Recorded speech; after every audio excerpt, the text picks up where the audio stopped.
రామాయణం 24,000 శ్లోకాలు. మొత్తం 6 కాండాలు. అవి బాల, అయోధ్య, అరణ్య, కిష్కింధ, సుందర, యుద్ధకాండాలు. 6 కాండాల మీద ఒక కాండ ఉత్తరకాండ. రామాయణాన్ని ఆదికావ్యము అని అంటారు.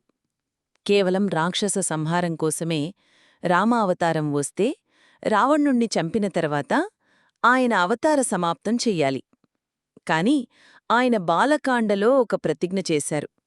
అదేంటంటే, దశవర్ష సహస్రాణి దశవర్ష శతానిచ, నేను 11,000 సంవత్సరాలు ఈ భూమండలం మీద ఉండి ఈ భూమండలాన్నంతటినీ పరిపాలిస్తాను అని.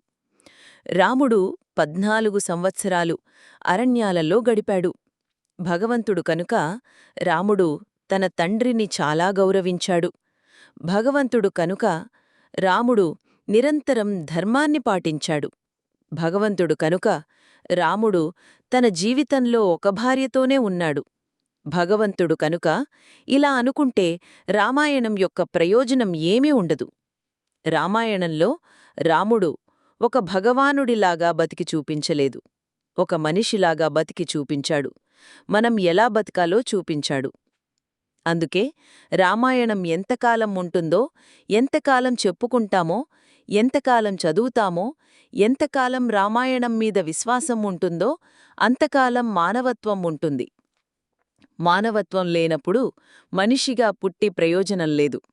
తల్లిదండ్రుల దగ్గర, సోదరుల దగ్గర, గురువుల దగ్గర, భార్య దగ్గర ఎలా ఉండాలో, ఒక మాటకి కట్టుబడి ఎలా ఉండాలో రాముడిని చూసి నేర్చుకోవాలి.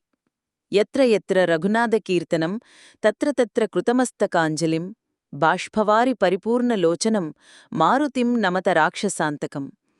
అంటే ఎక్కడన్నా రామాయణం గూర్చి మాట్లాడుతుంటే స్వామి హనుమ తప్పకుండా వచ్చి వింటారు.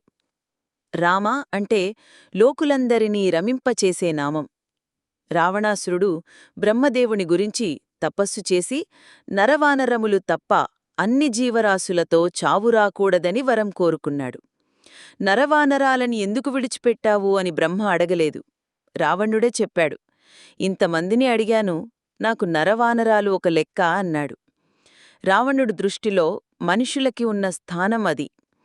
నరుడంటే అంత చులకనగా చూసే రోజుల్లో నరుడిగా పుట్టి ఒక మనిషి తలుచుకుంటే ఏదన్నా సాధించగలడని నిరూపించినవాడు శ్రీరామచంద్రుడు. అందుకే మనిషిగా పుట్టిన ప్రతి ఒక్కరూ రామనామం చెప్పాలి. కూజంతం రామరామేతి మధురం మధురాక్షరం ఆరుహ్య కవితా శాఖాం వందే వాల్మీకి కోకిలం. రాముడి యొక్క అయనం అంటే నడక కనుక దీనికి రామాయణమని వాల్మీకి మహర్షి పేరు పెట్టారు.